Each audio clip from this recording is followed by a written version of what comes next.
पाठी जरा 2024 10 वर्षामध्ये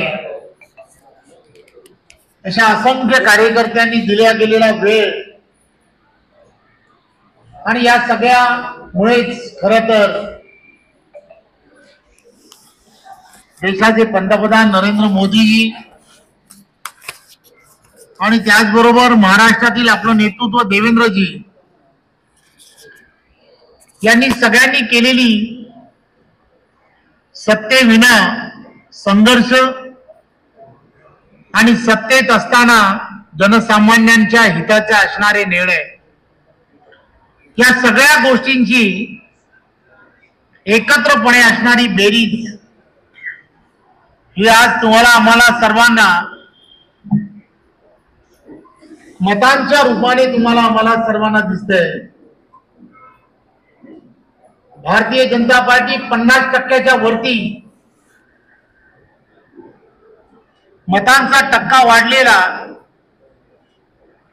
आणि स्ट्रायकिंग रेट सुद्धा जवळजवळ 90च्या घरात गेलेला। त्यामुळे या सगळ्या गोष्टी आणि यामध्ये तुमचं आणि आमचं सगळ्यांचं असणार पार्टीबद्दल असणारी कमिटमेंट ही सर्वात मोठी आहे। मी खरं तर आज माझ्या प्रवासाला सुरुवात ही रत्नागिरी जिल्ह्यापासून यासाठी केली कारण हाच तो जिल्हा आहे की या जिल्ह्याने महायुतीला घवघवीत यश दिलंच, परंतु भारतीय जनता पार्टीच्या कार्यकर्त्यांनी त्याग समर्पण या ज्या भूमिका आहेत या फक्त कागदावरती शब्दांमध्ये न ठेवता प्रत्यक्षात कृतीत ज्यांनी कोणी उतरवल्या ते रत्नागिरी मधले असणारे हे देवतुल्य असे कार्यकर्ते। त्यामुळे त्यांचे आभार मानणं हे फार गरजेचं आहे। एकदा कधीतरी सत्तेची पायरी चढल्यानंतर सर्वांना या सर्व गोष्टीचा विसर पडतो, परंतु एक गोष्ट लक्षात घेतली पाहिजे की 2024 ऑक्टोबर घेतलेला निर्णय, आपल्या श्रेष्ठींनी घेतलेला निर्णय, महायुतीमध्ये भारतीय जनता पार्टीच्या नेतृत्वात आम्हाला निवडणुका लढायच्या आहेत आणि मग पक्ष आदेश मानून तुमच्यासारखे कार्यकर्ते की ज्यांनी अपार मेहनत केली, गेली अनेक वर्ष ज्यांच्याबरोबर तुम्ही आम्ही सर्वांनी संघर्ष करत होतो, छोट्या छोट्या ग्रामपंचायतीतील असतील, परंतु तरी सुद्धा हे सर्व विषय बाजूला ठेवून आम्हाला महायुतीमध्येच मुख्यमंत्री करायचा आहे आणि ही देशाची गरज आहे। देशाचे पंतप्रधान नरेंद्र मोदीजींना पुन्हा एकदा महाराष्ट्र त्यांच्या सुपूर्द करायचा आहे, त्यांच्या विचारधारेला सुपूर्द करायचा आहे, आपल्या विचारधारेला सुपूर्द करायचा आहे। आणि हा विचार ज्यावेळेला घेऊन आम्ही सर्वजण चालत होतो त्यावेळेला अनेक जण हे कदाचित दुखावले असतील की असं का होत आहे, कशासाठी होत आहे,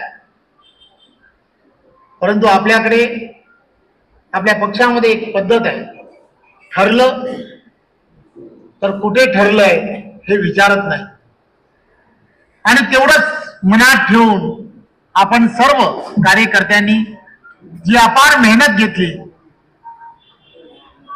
प्रत्येक जागेवरती,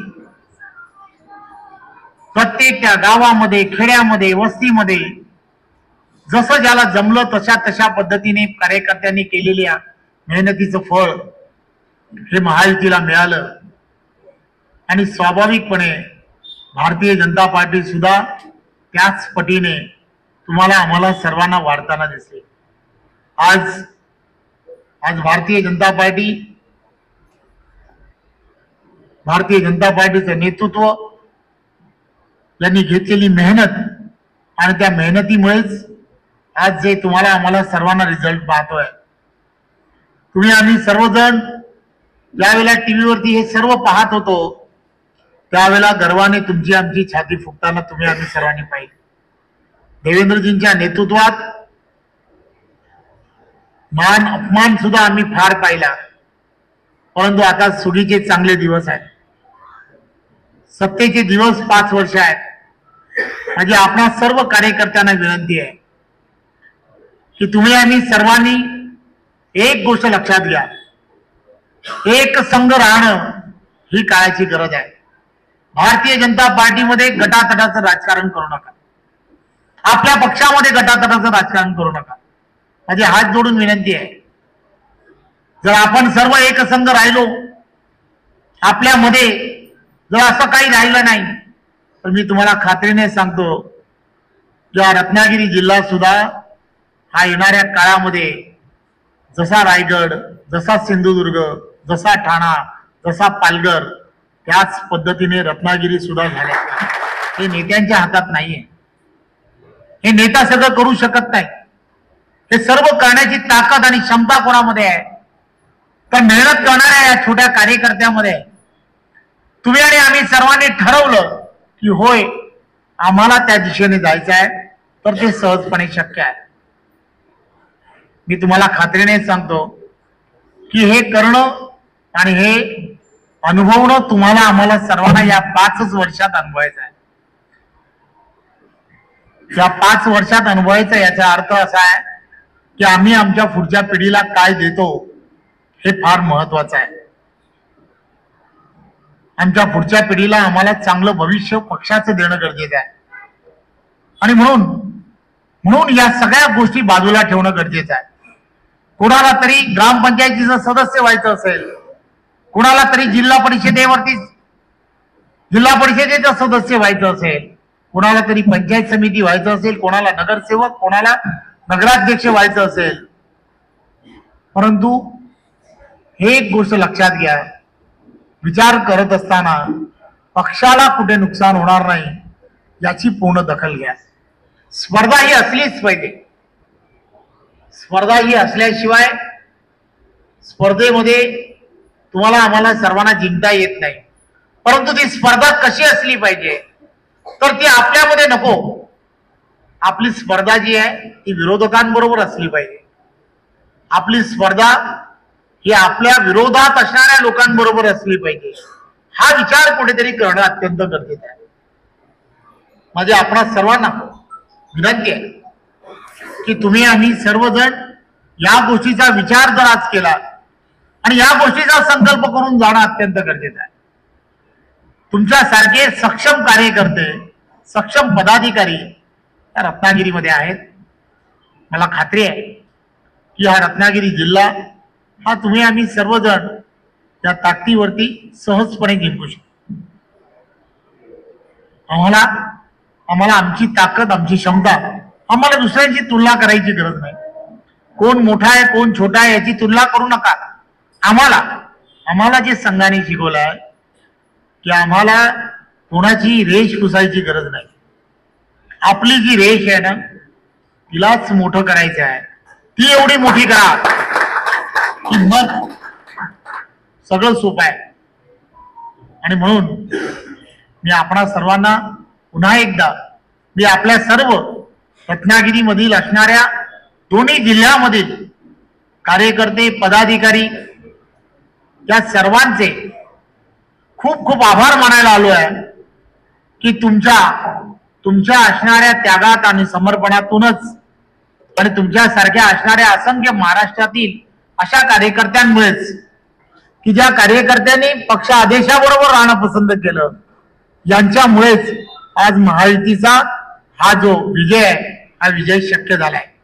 आणि म्हणून आज पुन्हा एकदा आपल्या सर्वांना एवढीच विनंती करणार आहे की आपापसामधील असणारे गट तट हे सगळे सोडा. पक्षामध्ये प्रत्येकाला संधी आहे. 3 वर्षानंतर हा बदल हा नेहमी आहे. त्यामुळे या बदलाबरोबर चालायला आपल्याला शिकलं पाहिजे. त्या बदलाबरोबर ज्या नेतृत्वाच्या सानिध्यात आपण काम करतो त्याला आपला नेतृत्व प्रमुख अध्यक्षीय पार्टी असल्यामुळे अध्यक्षाच्या नेतृत्वात आपल्याला पुढे जायचं असतं. त्यामुळे प्रत्येकाने त्याच गोष्टी लक्षात ठेवून येणाऱ्या प्रत्येक निवडणुकीला सामोरे जा. भारतीय जनता पार्टी प्रदेश नेतृत्व हे तुमच्या बरोबर आहे. प्रदेशाने दिलेलं जे उद्दिष्ट आहे प्रत्येक विधानसभेमध्ये 50,000पेक्षा जास्त हे प्राथमिक सदस्य करणं, यासाठी एक वेगळ्या पद्धतीच्या रचना याची आपण सर्वांनी तयारी करायला हवी. प्रत्येक कार्यकर्त्याने पदाधिकाऱ्याने त्याचा प्रवास वाढवणं अत्यंत गरजेचं आहे. होतील प्राथमिक सदस्य असं नाही, मला करायचे आहेत, मला लोकांपर्यंत जायचं आहे, मला लोकांना पटवून द्यायचं आहे की भारतीय जनता पार्टीची विचारसरणी काय, राष्ट्र प्रथम पक्ष नंतर आणि त्यानंतर स्वतः, हे तर रत्नागिरीने तर सिद्ध केलं आहे. हे तुम्हाला आम्हाला सर्वांना लोकांपर्यंत पुन्हा पुन्हा ही विचारधारा लोकांपर्यंत नेली पाहिजे. ही विचारधारा हिला अजून वृद्धिंगत करणं हे तुमचं आमचं सर्वांचं काम आहे. आणि त्यासाठी प्राथमिक सदस्यत्व ही सर्वात मोठी भूमिका करते. या संपूर्ण जिल्ह्यामधील असणाऱ्या तीनही, या जिल्ह्यातून असणाऱ्या 3 आणि वरतून असणाऱ्या 2, अशा दोन्ही या 5ही असणाऱ्या विधानसभेमध्ये जवळजवळ 50,000पेक्षा जास्त सदस्य करणं. रोज या सगळ्या गोष्टीची आपल्याला माहिती अपडेट ही जिल्हाध्यक्षांकडे नेहमी येत राहते. त्यामुळे एकही दिवस खंड न पाडता या प्रक्रियेचा भाग बना. आपले प्रदेशाचे अध्यक्ष यांनी 1.5 कोटी प्राथमिक सदस्य करण्याचं उद्दिष्ट ठेवलंय. त्यामधलं या संपूर्ण रत्नागिरी जिल्ह्यामध्ये फक्त 2.5 लाख हे आपल्याकडे असणारं उद्दिष्ट आहे. त्यामुळे मला खात्री आहे की आपण सर्वजण त्या दिशेने, त्या पूर्ण ताकदीने प्राथमिक सदस्यता या विषयामध्ये जास्तीत जास्त लक्ष द्या. आणि पुन्हा एकदा आपण सर्वांनी केलेले ठराव आहेत ते ठराव नक्की पूर्ण होतील याची मलाही पूर्ण खात्री आहे आणि माझेही त्याला अनुमोदन आहे. धन्यवाद. जय हिंद, जय भारत.